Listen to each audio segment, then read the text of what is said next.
Hey there, welcome. In this quick tutorial we are going to show you that how to turn on videos you might like on TikTok. It's super easy and we will make sure you get it right. Just make sure you are logged in and using the latest version.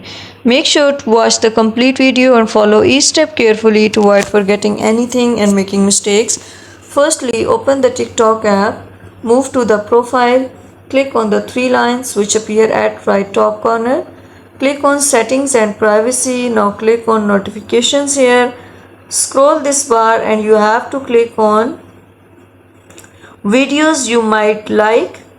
You have to turn it on by clicking on this type of color will appear here. It means the videos you might like will appear on your TikTok account.